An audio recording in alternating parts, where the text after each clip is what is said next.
Okay, let's put pen to paper. The reason I recommend using pen for these line exercises is because it eliminates the chance to deem mistakes too early and erase them rather than learn from them. I've seen this rhythm time and time again in the classes I teach. When an eraser is available, students often begin to erase their work before they've been with the drawing long enough to know if the perceived mistake is truly something to eliminate. When we use pen with these exercises, we get the chance to either learn from what we call mistakes or incorporate them into our artwork. So embrace mistakes. I believe mistakes are actually opportunities to grow, to learn, to improve. So embrace them. There's also a certain beauty that comes when you use a pen because it requires you to be confident in the lines you put on paper. It's more difficult to be timid with ink than it is with pencil. You must trust your decisions, commit them to the paper, and learn from them as you go. But still, no pressure. This is all about learning, so embrace the imperfections and find how they can actually enhance the beauty of your artwork and embellish your specific style. Part of art's magic, after all, is the opportunity to connect with work knowing a human hand was behind it. So for this first warm-up, we are going to do an exercise called blind contour. Grab your pen, a blank sheet of paper, and your ingredient that you've selected as your first subject. This exercise is a really fun challenge because you draw the contour line, also known as the exterior line of your subject. But there's a catch. You can't look at your paper while you do this. The only place your eyes can go is on your subject. Just as when we observed our subject in the drawing is observation lesson, here you are observing your subject, but rather than just observing, this time you are documenting what you witness. This challenge of not looking at the paper is a wonderful exercise to release judgment of your drawing and to fall into the patterns before you. Here's a quote about blind contour from an author named Sam Anderson. The goal of blind drawing is to really see the thing you're looking at, to almost spiritually merge with it, rather than retreat into your mental image of it. Our brains are designed to simplify, to reduce the tumult of the world into order. Blind drawing trains us to stare at the chaos, to honor it. It is an act of meditation, as much as it is an artistic practice, a gateway to pure being. It forces us to study the world as it actually is. So here I have my piece of spinach. I can either hold it or just place it before me. For this exercise, it's often easier to have your subject steady on your table. I'm going to set a timer for all of us for 3 minutes to do this exercise. You can set a timer for any length of time, and I highly encourage experimenting with lengths of 5 minutes, 10 minutes, 15 minutes, and even more.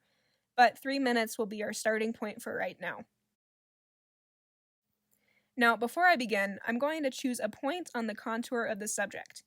So my eye is resting right here, and now I place my pen to paper to get started.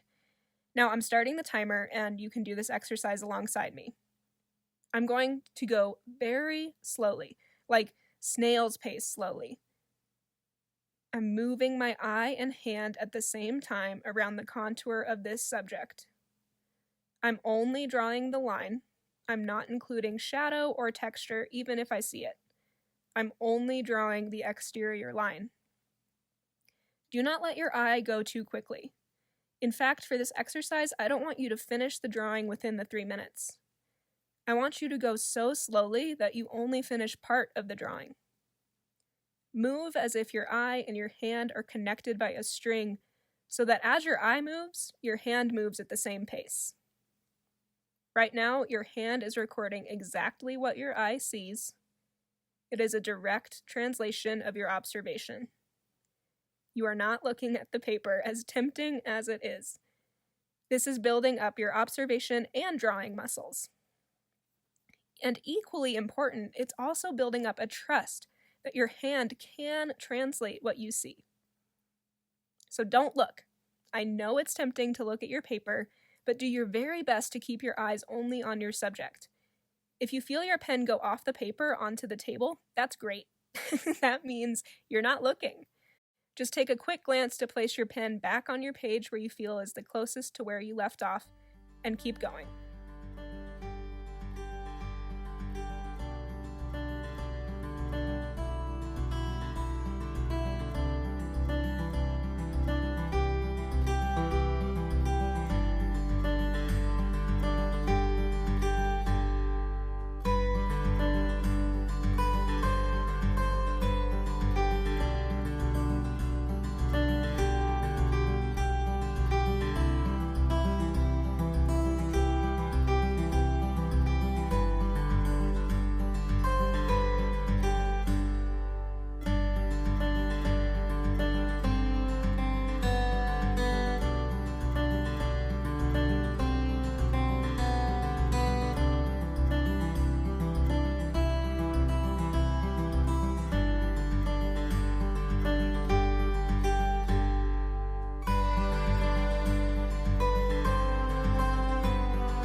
Okay, time is up. So this drawing is by no means a realistic or perfect interpretation of my subject, but it did give me a new understanding of this ingredient. I began to witness new curves and lines that I didn't see at first. What new details did you notice in your subject with this exercise that you didn't see at first glance? Be sure to upload a scan or photo of your blind contour drawing when you create your class project so we can see your process. In the next lesson, we're going to do another warm-up, and yes, this time you can definitely look at the paper.